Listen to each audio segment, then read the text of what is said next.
कुछ दिनों के बाद देव से प्रेरित राजकन्या ने रात्रि में विदूषक से कहा कि हे स्वामिन, क्या तुम्हें स्मरण नहीं है कि देवी मंदिर में आकाशवाणी ने कहा था कि 1 मास बाद तुम यहाँ आना। तदनुसार आज मास समाप्त हो गया, आप उसे भूल गए। पत्नी से यह सुनकर विदूषक प्रसन्न हुआ और बोला, प्रिय, तुमने अच्छा स्मरण किया, मैं उसे भूल ही गया था। ऐसा कहकर उसने उसे पुरस्कार में आलिंगन किया। उसके सो जाने पर रात में वह विदूषक तलवार लेकर स्वस्थतापूर्वक देवी मंदिर को गया। मंदिर के बाहर पहुंचकर उसने आवाज दी, हे, मैं विदूषक आ गया। अंदर से किसी की आवाज आई कि अंदर आओ। उसने अंदर जाकर दिव्य स्थान देखा। उसके अंदर दिव्य रूप और दिव्य वस्त्र धारिणी सुंदरी को देखा। वह अपनी कांति से अंधकार को ऐसे दूर कर रही थी मानो शिव के कोप से जले हुए कामदेव को जिलाने के लिए जलती हुई संजीवनी औषधि हो। ये क्या देख रहा हूं? इस प्रकार आश्चर्यचकित विदूषक का उस प्रसन्न सुंदरी ने बड़े ही मान सम्मान के साथ स्वागत किया। कुछ समय के अनंतर आश्वस्त होकर बैठे हुए और उस सुंदरी का परिचय प्राप्त करने के लिए उत्सुक विदूषक को वह सुंदरी स्वयं कहने लगी कि मैं महान वंश में उत्पन्न भद्रा नाम विद्याधरी हूँ, अभी अविवाहिता कन्या हूँ। स्वेच्छाचारिणी होने के कारण उस दिन मैं यहाँ आई और तुम्हें देखा। तुम्हारे गुणों से आकृष्ट होकर मैंने ही अदृश्य रूप से तुम्हें पुनः आने के लिए आकाशवाणी की थी। मेरी विद्या से प्रेरित राजकुमारी ने आज तुम्हें याद दिलाई। भद्रा से कहे गए विदूषक ने ठीक है ऐसा स्वीकार करके गंधर्व विधान से उसके साथ विवाह कर लिया और वहीं रात भर ठहरकर पौरुष समृद्धि के फलस्वरूप उस प्रिया के साथ दिव्य आनंद लेने लगा। इसी बीच रात के अंत में उठी राजकुमारी पति को ना देखकर सहसा दुखी हो गई। उठकर व्याकुल और आंसुओं से डबडबाते आंखों वाली कुमारी लड़खड़ाती पैरों से माता के पास गई। अपने द्वारा किए गए अपराध पर पश्चाताप करती हुई राजकुमारी ने माता से कहा कि मेरा पति रात में कहीं चला गया। पुत्री के स्नेह से माता के व्याकुल हो जाने पर क्रमशः राजा भी उठा और बहुत व्याकुल हो गया। मालूम होता है कि वह मेरा पति शमशान के बाहर वाले देवी मंदिर में गया होगा। राजकुमारी के ऐसा कहने पर राजा आदित्य सेन स्वयं मंदिर की ओर गया। वहां पर विद्याधरी की विद्या के प्रभाव से तिरोहित विदूषक को राजा ने नहीं देखा। तब राजा के लौट आने पर निराश हुई उस राजकुमारी से किसी ज्ञानी ने आकर कहा कि तुम किसी प्रकार के अनिष्ट की शंका न करो, वह तुम्हारा पति जीवित है और शीघ्र ही दिव्य भोगों से युक्त तुम्हें मिलेगा। यह सुनकर हृदय में बैठी हुई पति के लौटने की आशा से राजकुमारी ने किसी तरह अपने जीवन की रक्षा की। इधर जब विदूषक भद्रा नाम की विद्याधरी के साथ दिव्य भोगों का आनंद ले रहा था, इसी बीच भद्रा की योगेश्वरी नाम की सखी वहां आई। वह आकर भद्रा से एकांत में बोली कि हे सखी, तुमने मनुष्य के साथ संपर्क कर लिया है, इसलिए विद्याधर तुम पर बहुत क्रोध है और तुम्हारा अहित करना चाहते हैं, इसलिए तुम यहाँ से भाग जाओ। पूर्व समुद्र के पार कारकोटक नामक नगर है, उसे पार करके शितोदा नाम की पवित्र नदी है, उसे पार करके उदय नामक महान पर्वत है जो सिद्धों का क्षेत्र है। वह उदय पर्वत विद्याधरों से आक्रमण नहीं किया जा सकता, वहां तुम जाओ और अपने प्यारे इस पुरुष के लिए चिंता न करो। ये सब इस मनुष्य को बता देना, तब यह प्राणवान वीर पुरुष तुम्हारे जाने के अनंतर वहां पहुंच जाएगा। उस सखी के द्वारा डराई गई उस भद्रा ने विदूषक के प्रति अत्यंत अनुरक्त होने पर भी उसकी बात मान ली। भद्रा विदूषक को सारी घटना समझाकर और अपनी अंगूठी उसे देकर रात्रि के अंत में स्वयं अंतर्धान हो गई। विदूषक ने उस पुराने घर में न अपने को, न भद्रा को और न ही मंदिर को देखा।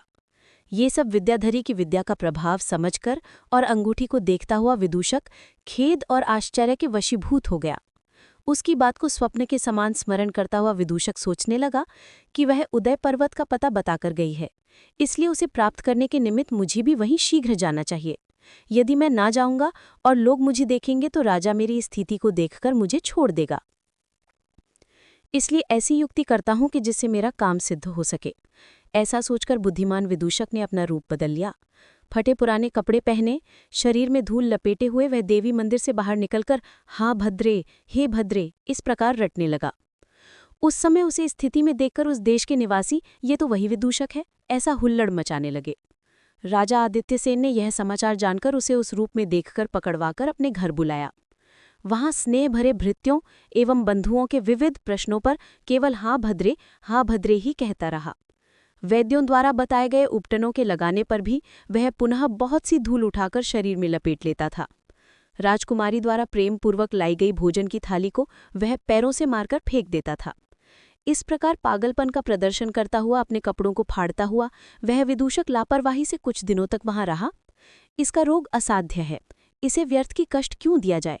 यदि कहीं इसने प्राण त्याग दिए तो व्यर्थ की ब्रह्महत्या लगेगी। वह स्वच्छंदचारी अपने समय से ही आरोग्य होगा। राजा आदित्यसेन ने ऐसा सोचकर उसे छोड़ दिया। वह स्वच्छंदचारी पागल विदूषक उंगली में अंगूठी पहने हुए धीरे धीरे भद्रा की ओर चला। पूर्व दिशा की ओर दिन रात चलते चलते उसे मार्ग में पौंड्रवर्धन नाम का नगर मिला। माता, एक रात में यहाँ निवास करना चाहता हूँ, ऐसा कहकर वह किसी बूढ़ी के मकान में घुसा। आश्रय देना स्वीकार करके तुरंत ही उसका स्वागत करके दुखित हृदया ब्राह्मणी उसके समीप आकर बोली, बेटा, ये सारा घर मैंने तुम्हें ही दे दिया, तुम इसे ले लो, क्योंकि मेरा जीवन अब समाप्त हो रहा है। तुम ऐसा क्यों कर रही हो? इस प्रकार विदूषक से पूछी गई वृद्धा फिर बोली, सुनो, मैं तुम्हें सब सुनाती हूँ।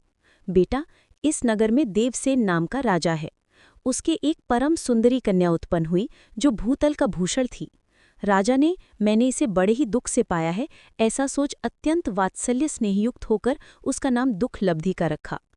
कुछ समय व्यतीत होने पर यौवनबु प्राप्त उस कन्या को अपने घर पर लाए हुए कच्छप देश के राजा के लिए दे दिया। वह कच्छप नाद उसके साथ वासघर में प्रवेश करते ही तत्क्षण मर गया। इस घटना से दुखित होकर देवसेन ने वह कन्या दूसरे राजा को दी, किंतु वह भी इसी प्रकार मर गया। जब इस भय के कारण अन्य किसी राजा ने उसे लेना स्वीकार नहीं किया, तो राजा ने अपने सेनापति को आज्ञा दी कि तुम इसी नगर से प्रतिदिन एक एक ब्राह्मण या क्षत्रिय पुरुष को लाकर इस कन्या के शयनघर में भेजो। देखते हैं कि कब तक कितने मरते हैं। जो इसमें सफल हो जाएगा, नहीं मरेगा, वही उसका पति होगा। आश्चर्यकारी दैव की गतिविधि जानी नहीं जा सकती। इस प्रकार राजा की आज्ञा से सेनापति प्रतिदिन पारी के क्रम से एक एक युवा पुरुष को लाता रहा। इस प्रकार क्रमशः 100 व्यक्ति मारे गए। मेरे अभागिन का एक ही पुत्र है, उसकी पारी आज है। आज वह मरने के लिए जाएगा। इसके मर जाने पर मैं प्रातःकाल आग में प्रवेश करके जल मरूंगी। इसलिए जीवित अवस्था में तुम्हारे जैसे गुणवान को सारा घर दान देती हूँ कि जिससे फिर इस प्रकार का कष्ट न भोगना पड़े। ऐसा कहती हुई वृद्धा से वीर धीर विदूषक बोला, अम्मा, तुम घबराओ मत, आज पारी में मैं जाऊंगा, तुम्हारा इकलौता बेटा जीवित रहे, इसे क्यों मरवाऊं। इस प्रकार तुम मुझ पर दया भी न करना। मेरे पास ऐसे सिद्ध योग हैं जिनसे मुझे वहां जाकर मरने का भय नहीं है। ब्राह्मण के ऐसा कहने पर वृद्धा बोली, मालूम होता है कि मेरे पुण्य प्रभाव से तुम किसी देवता के रूप में आए हो, इसलिए मेरे पुत्र को प्राणदान करो और अपना भी कल्याण करो। इस प्रकार वृद्धा की सम्मति प्राप्त करके वह विदूषक सायंकाल सेनापति से नियुक्त किए गए दूत के साथ राजकुमारी के यहाँ गया। वहां जाकर उसने यौवन के मद से मदमाती और फूलों के ना टूटने के कारण भार से झुकी हुई लता को देखा। तब रात्रि में राजकुमारी के सो जाने पर पलंग पर ध्यान से प्राप्त अपनी तलवार को लिए हुए विदूषक जाग रहा था और यह सोच रहा था कि देखता हूं यहाँ कौन है जो मनुष्यों को मार देता है। सब लोगों के सो जाने पर उसने किवाड़ों को खोलकर दरवाजे से घुसते हुए भीषण राक्षस को देखा। उसने द्वार पर खड़े खड़े ही सैकड़ों पुरुषों के लिए यमदंड के समान भीषण भुजा को घर के अंदर डाला। विदूषक ने दौड़कर क्रोध से उसकी भुजा को एक ही खड्ग प्रहार से काट डाला। कटे हुए हाथों वाला वह राक्षस मानो उसके उत्कृष्ट बल से डरकर फिर न आने के लिए शीघ्रता से भाग गया। राजकुमारी ने जागकर उस कटे हुए हाथ को देखा और उसे देखकर डरी, प्रसन्न हुई और अचरज से चकित सी रह गई। प्रातःकाल राजा ने कन्या के शयनघर के द्वार पर पड़े हुए और कटे हुए हाथ को देखा। राजा ने समझा कि विदूषक ने अब से लेकर यहाँ दूसरों का प्रवेश ना हो, ऐसा सोचकर द्वार पर परिध यानी शस्त्र के समान भुजा की और गला लगा दी है। तब अत्यंत प्रसन्न राजा ने दिव्य प्रभावशाली विदूषक को धन के साथ कन्या प्रदान की।